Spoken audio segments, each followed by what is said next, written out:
Manisha academy channel में आप लोगों का बहुत बहुत स्वागत है। आज द हिंदू के टॉपिक के साथ कुछ करंट के आर्टिकल हैं जो बहुत इम्पोर्टेंट है, उसके साथ हम फिर उपस्थित हुए हैं। चलिए स्टार्ट करते हैं। ये है स्पंदन अभियान। तो अब स्पंदन अभियान कहाँ स्टार्ट किया गया है और ये क्या है, इसके बारे में देख लेते हैं।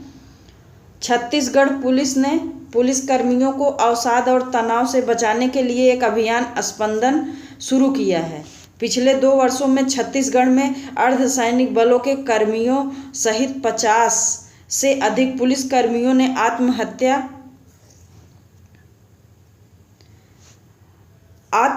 की। इसके अलावा हाल के वर्षों में जवानों ने अपने सहयोगियों पर गोलियां चलाई।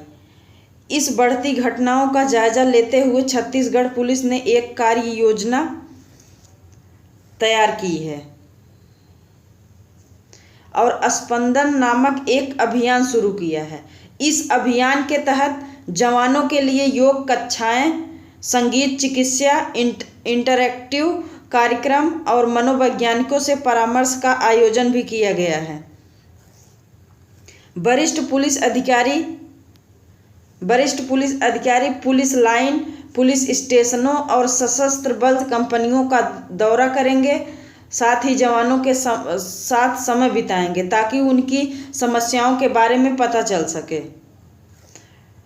पुलिस मुख्यालय स्तर पर पुलिस कर्मियों की समस्याओं की निगरानी के लिए एक विशेष ऐप तैयार किया जा रहा है। इस ऐप के माध्यम से पुलिसकर्मी और उनके परिवार संबंधित अधिकारियों को अपनी समस्याएं बता सकेंगे। तो इसके बारे में था, इम्पोर्टेंट है, याद रखना है कि कहाँ स्टार्ट किया गया है और क्यों शुरू किया गया है। ये अगला जो हमारा आर्टिकल है ये है गोंडवाना। तो इसके बारे में देखते हैं क्या है ये।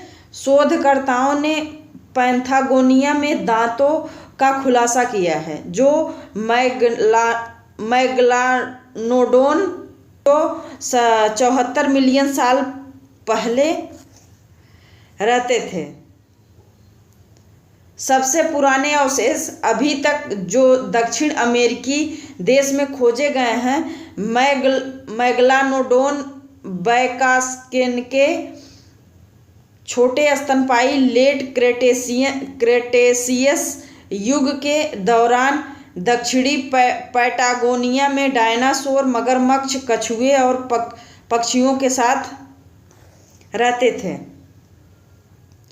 यह गोंडवानथेरिया का सबसे लंबा रिकॉर्ड है जो लंबे समय से विलुप्त शुरुआती स्तनधारियों का एक समूह है जो डायनासोर के साथ सह अस्तित्व में था। क्रेटेशियस युग से गोंडवानथेरिया अवशेष अत्यंत दुर्लभ हैं। देखते हैं कि गोंडवानथेरिया क्या है। तो गोंडवानथेरिया स्तनधारियों का एक विलुप्त समूह है जो ऊपरी क्रेटेशियस के दौरान इयोसीन के अंत तक रहता था।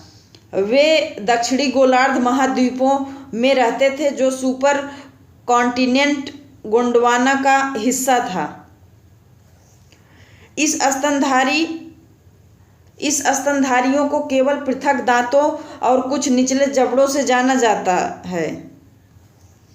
इन खंडित अवशेषों के कारण उनके रिश्ते अस्पष्ट हैं। मतलब ये जो मिला है ये इसके जो है कैसे रिश्ता था उस जो डायनासोर या उस समय के जो अवशेष मिले हैं, तो अभी तक ये क्योंकि इसका जो है पूरा अवशेष नहीं मिला है, खंड के रूप में मिला है, किसी शरीर का कुछ भाग कहीं पे जैसे दांत मिला है, तो इस वजह से अभी तक इसका जो है अस्पष्ट तरीके से जो सामने आया है वो स्पष्ट नहीं हो पाया है।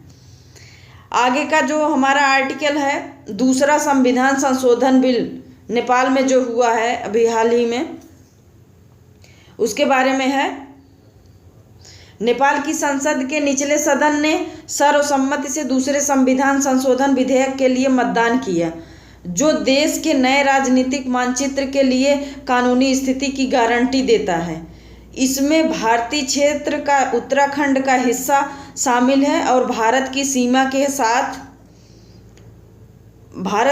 के साथ लिपुलेख, काला पानी और लिम्पियाधुरा, ये जो 3 जगह है के रणनीतिक प्रमुख क्षेत्रों पर दावा भी किया गया है। ये अभी हाल ही में नेपाल जो अपना जो मानचित्र जारी किया है उसमें ये जो भारत का क्षेत्र है ये है उत्तराखंड में, तो ये तीनों क्षेत्र को वो अपने मैप में दिखाया है और इसी से संबंधित अपने यहाँ वो बिल भी पास कर लिया है।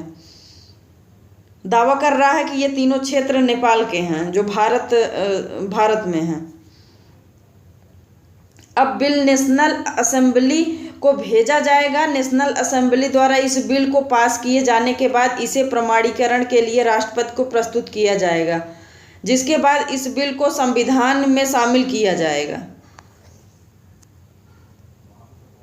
काला पानी, लिम्पियाधुरा और लिपुलेख का क्षेत्रीय विवाद इस तथ्य से उपजा है कि नेपाल काली नदी के पूर्व में भूमि पर दावा करता है जो देश की पश्चिमी सीमा बनाती है। नेपाल की समझ के अनुसार नदी उच्च हिमालय में लिम्पियाधुरा से निकलती है, जो इसे लिम्पियाधुरा, लिपुलेख और काला पानी द्वारा परिभाषित त्रिकोणीय आकार की भूमि तक पहुंच प्रदान करती है।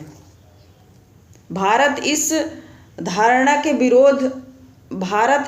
का विरोध करता है और कहता है कि नदी की उत्पत्ति इससे बहुत नीचे से होती है, जो नेपाल की क्षेत्रीय मांग को नकारती है। तो ये रहे हमारे 3 मोस्ट इम्पॉर्टेंट आर्टिकल। हमें उम्मीद है आपको ज़रूर पसंद आया होगा। यदि पसंद आया हो तो वीडियो को लाइक, चैनल को सब्सक्राइब, कमेंट करना ना भूलें। धन्यवाद।